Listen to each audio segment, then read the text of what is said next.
Well, the chaos and instability has finally taken its toll within the Gillard Government. Kevin Rudd has quit as Foreign Minister and is giving indications his next move may be on the Prime Ministership.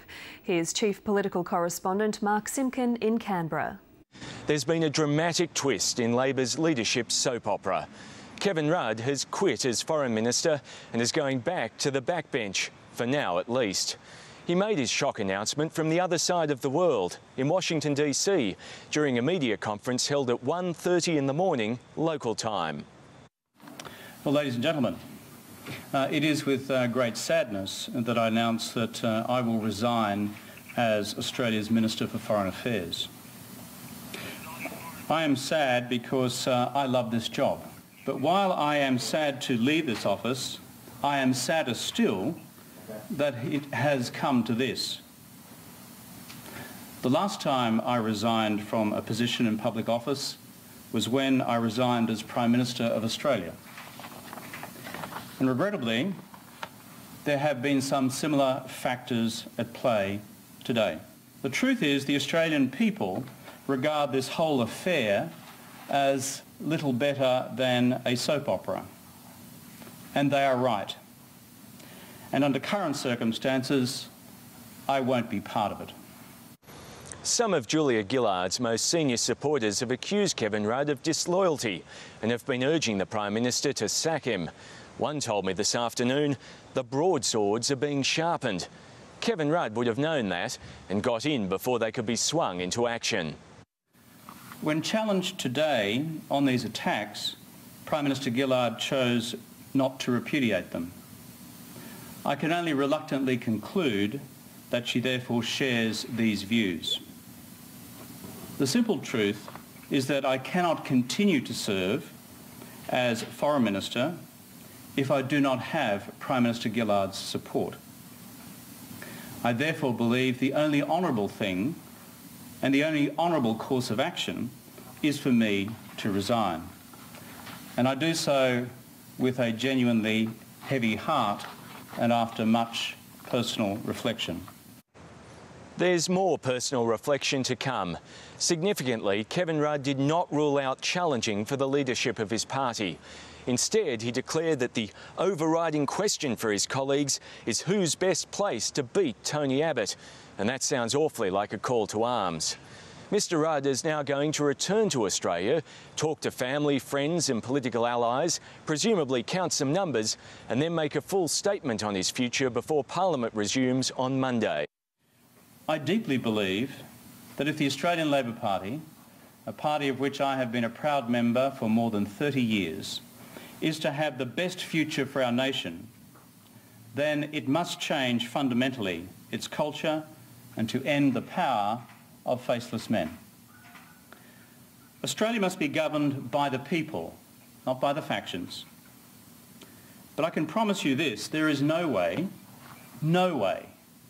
that I will ever be party to a stealth attack on a sitting Prime Minister elected by the people. We all know that what happened then was wrong, and it must never happen again. Pressure had been building for a resolution all day. One by one, caucus members had called for the leadership boil to be lanced or for an end to the infighting. Political correspondent Greg Jennett traces the final stages in this phase of the saga. She had a stealthy fighter, the makings of a lethal weapon of the future. So you're getting the strength without the weight. But no trigger. The Australians reporting that you're going to be calling a spill on Tuesday. We answered all of these questions when we were at the other side of town. Thanks very much. Kevin Rudd had been on the move. From Washington, he said he supported the Prime Minister and wanted to remain as Foreign Minister. But it was never going to be that simple. Enough is enough, and the issue must be resolved. Greg Combet declared he was frustrated, fed up, and the destabilisation of Labor's leadership was so seriously distracting the government it had to be brought to a head, and quickly. This issue needs to be resolved, and it needs to be resolved in the near future. The question was how. At the very least, Labor MPs were baying for Julia Gillard to confront Mr Rudd and hinting that could be on the cards. When she chooses to do something or whatever course of action she chooses to take, she will have the support of the caucus. The leadership had broken out in all directions. As the Foreign Minister indicated in Washington, he was still smarting over Simon Crean's outburst against him on Monday, and he wasn't alone. Caucus members were emerging to repudiate Mr Crean.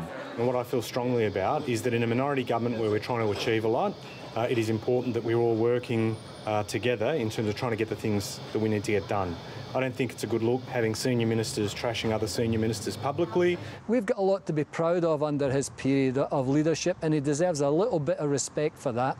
Before Kevin Rudd leapt, there were definite signs he was going to be pushed anyway. He and Julia Gillard had been locked in a standoff since Sunday.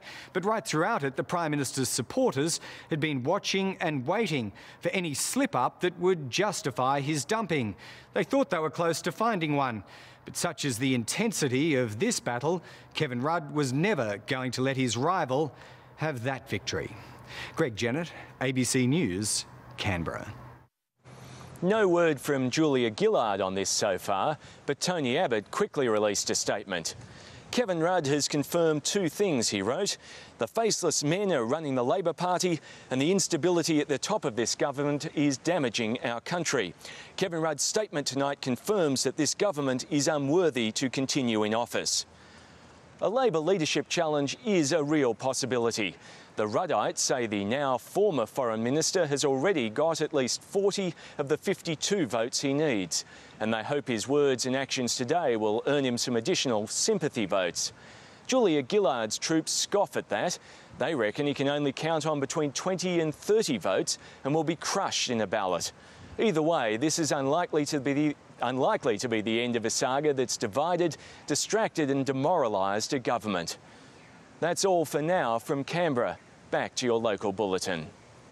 The federal ructions have cast a long shadow over the Queensland election campaign, and Kevin Rudd said Anna Bligh's political future was one of his motivations for resigning. This ongoing saga is bad for my good friend Anna Bligh, as she fights the fight of her life in Queensland. She's a great Premier. She's a good friend. And I believe the good people of Queensland deserve some clear space over the coming month as they make up their minds on a very important decision on the future of Queensland. Political reporter Melinda Howells joins us now. Melinda, what was the Premier's reaction? Well, Jess, while there's no love lost between Kevin Rudd and Julia Gillard, the former Prime Minister is close to Anna Bligh. The Premier was driving from Townsville to Cairns on her campaign bus when she heard the news this afternoon. She spoke to the media on board and said that this has had an impact on her campaign. I note that Kevin says he understands that this whole issue has not been good for this campaign. He's right about that.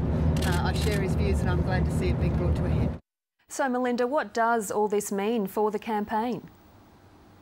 It means that this issue is now an even bigger distraction than it already was, and the issue will suck more oxygen out of Labor's campaign.